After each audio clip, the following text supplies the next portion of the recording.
Hey guys, welcome back.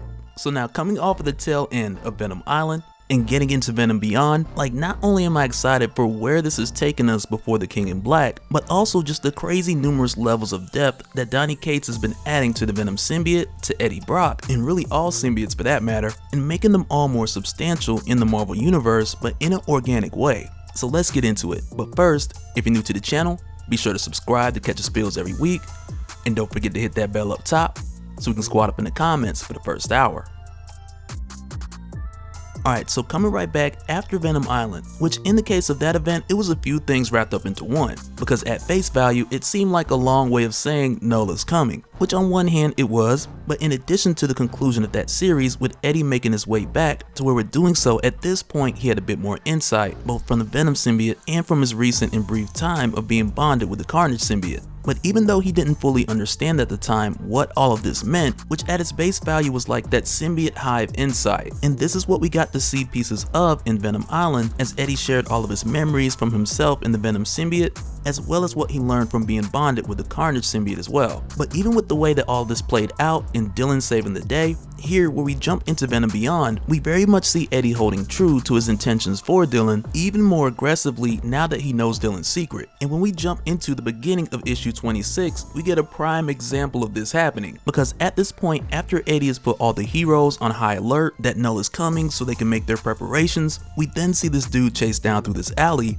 by a shadowy hulking figure which chases him right to Eddie Brock, which of course was the Venom symbiote giving this dude the runaround to lead him to Eddie Brock, who essentially is the completion of the monster he had been running from the whole time. But with using these fear tactics and cornering this guy, he's pinned him in this alley in order to get some information. And one of the things that's crazy here, like for us, on one hand we know that Eddie's trying to turn a new leaf, and with doing so he's come a long way like he had talked about in Venom Island. But in this situation here where he's pinning this guy to get information on how to help his son, and when he does this he tells this guy like, you can live snitching or die lying. And in this moment you cannot convince me that Eddie did not mean that. And I mean, fortunately enough, this dude had enough sense to turn into Google Assistant when he seen all them teeth, and he gave Eddie the exact information he was looking for, which as it turned out was a location to someone who can tell them more about Dylan's abilities. And after Eddie gets this info, him and Dylan are immediately on the move. But even with this, like, I wouldn't doubt for a minute that Eddie wouldn't have ran through the streets tearing people apart left and right if that's what he needed to do to get these answers, because Eddie undoubtedly loves his son, and in this moment with him knowing what his son is capable of, he's terrified for his kid's life. And Eddie really had that terrifying moment in Venom Island when he had to give his son the pep talk which he had just gave himself, which mind you was a pep talk that he gave himself hardly believing that he could make it through after cutting off his own hand, but surviving a little bit further nonetheless. But right after that, when he then saw his own son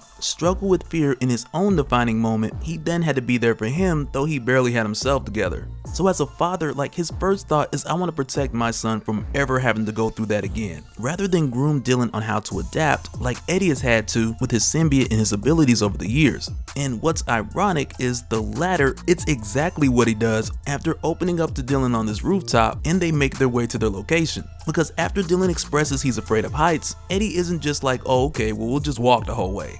Nah.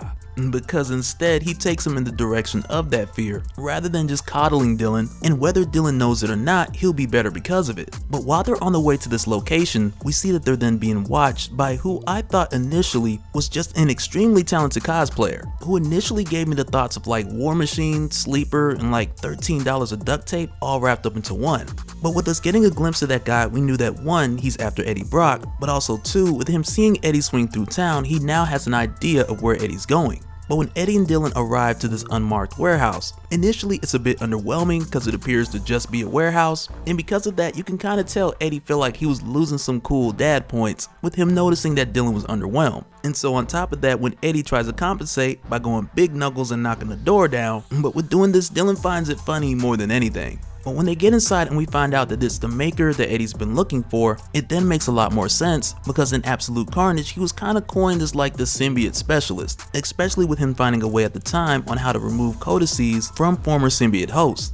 But even still, with that being the case, like, it makes sense for Eddie to come here for answers, but it would still feel wrong for things to just go smoothly here, especially after the maker took on the hybrid symbiote and it tried to chase down Dylan and Normie at one point. And when they get here, and immediately both Dylan and the Venom symbiote, they're noticing something is different about the Maker. Like there's just a hole or a void where he should be. And it's here where the Maker confirms more of what we learned around the time of Absolute Carnage, when we had seen him consulting with other Reed Richards around the multiverse. But on top of that, it's here where he lets Eddie know that he's taken all the information that he's learned from Eddie, his symbiote, and Dylan, and he used all those studies to make modifications to the symbiote of his homeworld, Earth 1610, which is very practical being that that symbiote was man-made. But also, with finding this out and the Venom symbiote tries to rush him, it's here where the Maker just effortlessly punches the Eddie out of him. And when he does Eddie, he just takes that L. But when the Maker expresses that he's taking them all somewhere else, Eddie's like, no, I need to figure out what's going on with my son, and after that, you can go wherever you want. No harm, no foul. But then it's here where they're met by that mysterious figure again, who we come to find out his name is Virus. And this time around, he's got a glider, he's got pumpkin bombs,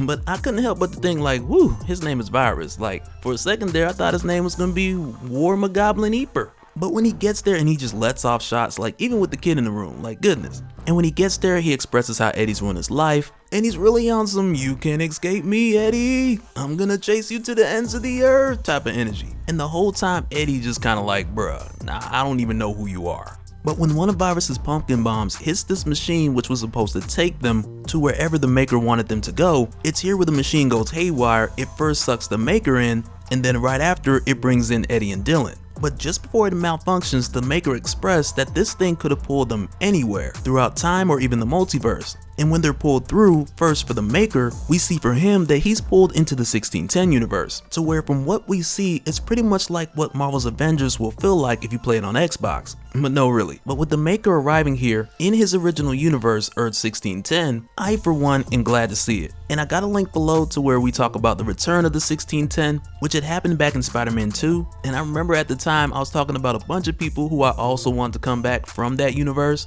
because there were a lot. And man, like it really takes me back, because like when this channel first started, like we talked about so much from the 1610 universe, way before like anything else. So I for one am definitely glad to see it back again, and not just tossed aside after Secret Wars and after Spider-Man 2. But in the case of Eddie and Dylan, they arrive in a much different looking setting that has flags everywhere, and the symbols on the flags and on the buildings, they look very similar to that dragon symbol of Knull. But when they get there, they have no idea of where this is, or even when this is for that matter, because with the Maker's machine going on the fritz, there's no telling if they're in a different universe or in the same one just further in the future. But even with this, at a moment's notice, Virus is back, and he goes for slaps again. And I feel like this time around, he's like, you can't escape me, Eddie, I'll chase you to the ends of the multiverse, or time, whichever one it is, not really sure, because he don't even know at this point. But when he shows up, Eddie knocks Dylan out of the way, giving Eddie the opportunity to fully suit up and face Virus without the risk of Dylan getting hurt in the process. But in the case of Virus, like with the way that he got here and the fact that he jumped into that collapsing machine, that really could have sent him anywhere, or at worst disintegrated him. It really just goes to show you like this dude is big hurt, and he's already shown us at this point like he doesn't even care if it's at the cost of his own life, as long as he gets even with Eddie. And I have my reasons as far as Virus for thinking that he is that Kree soldier from Venom First Host who was lobotomized by Sleeper. And I mean, that's just a thought. It could be, or it could be. But it's here after fighting off of that rooftop and crashing into buildings where we see the Venom symbiote bring back out the wings. But it's also here where the Venom symbiote tells Eddie that on this earth, wherever they are, like one, it's sensing a new hive or a new network of symbiotes, but also with sensing this new hive, the Venom symbiote is noticing a number of other abilities that are being unlocked, of which it describes as just beautiful. And one of them we see almost immediately. When Virus blasts Venom, he absorbs it, and then he just shoots that energy right back. But right after this, when Eddie hears Dylan calling for him from the rooftop, he then races back up there to get him, only to find that he's being held by the Avengers, and they all have symbiotes, in addition to their powers, training, and abilities. But when Eddie sees them, initially like in his mind, he sees them, he's like, these are the Avengers, like they gotta know who I am. Because not long ago, he had just told the Avengers everything about who he is. But even still, it just wasn't these Avengers. But regardless, he tries to see if they know him, like, look, it's me, it's Eddie, Venom. You know the song, the Venom, you know, Eminem did a song about me. But of course, obviously with this being a different universe, Eddie Brock just isn't ringing a bell. But while they're holding Dylan, and Dylan tries to tell Eddie that something's different about these guys, like he can sense their symbiotes, but apart from that, something else is terribly off. And when this happens, it's quickly that we get the return of Virus, and he's all kind of messed up after getting blasted by Venom, so when he shows up, he's looking pretty rough. But nonetheless, with him coming here, it does give Eddie the opportunity to take Dylan and get away. But back on the rooftop, while Virus is fighting these symbiote Avengers, it's here where we see that these guys are a bit more than just venomized, because when Virus blasts a third of Captain America away, and it's the more important third because his head part of it, but when Virus does this and Cap just reconstructs himself back, it just kind of has Virus looking like, what in the Terminator Genesis is this? And after seeing that, he stops resisting and they take him in on the charges of using anti-symbiote tech, and as a result, they take him back to the Hive to where he has to answer to their leader, Codex. And when they take him to the Hive to see their leader, Codex, like initially it really gives me those vibes of what we had talked about back with like the Carnage Born video and all the similarities we had seen with Carnage USA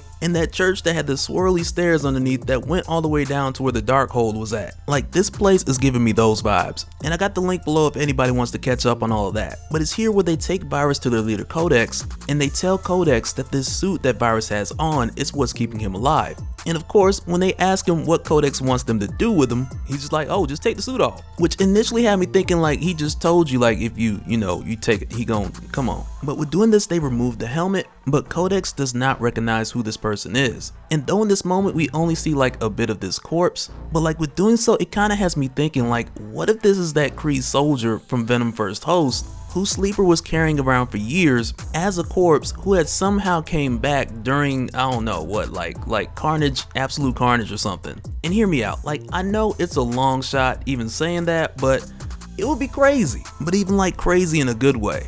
But after this, then jumping back to Eddie and Dylan, who at this point are moving underground with the symbiote in hopes of not getting caught again by the Avengers or anyone else up top patrolling for Codex. But it's down here where they're found by this group who are like the remaining humans in this world which have been taken over by Codex. But when Eddie sees who's at the front of this group, like initially it looks much like your Flash Thompson from Guardians of the Galaxy with the way that his Agent Venom suit had like the bigger and bulkier design. But it's here where Eddie tells them like, look, we gotta know exactly who we're dealing with, and he lets them know that he's Eddie Brock and with them is his son Dylan. And it's here where Agent Venom reveals herself as the Ang Wang of this Earth, who from the main universe is Dylan's mother and Eddie's ex-wife. And when she sees Eddie, like she's in tears as well, which then has me thinking, okay, was there an Eddie on this Earth and the two of them were together before? And if they were, did they have a son? Did he grow up to be Codex? Like what happened? But for now, we don't know and we just gotta wait and see. And so now real quick, I just want to give a shout out to all the Patreons. Thank you guys for all of your support. And for anyone who's new here who wants more information on how to support the channel, I got a link below to where you can head to patreon.com/dopespill. But that'll do it for this one, guys. Let me know your thoughts and theories down in the comments below, because Venom Beyond has opened up so many possibilities right now. And to be honest, I don't know if I'm ready for the alternate universe Dylan idea just yet. But let me know your thoughts either in the comments here or on Discord, and we'll do it again on the next one. Alright, later.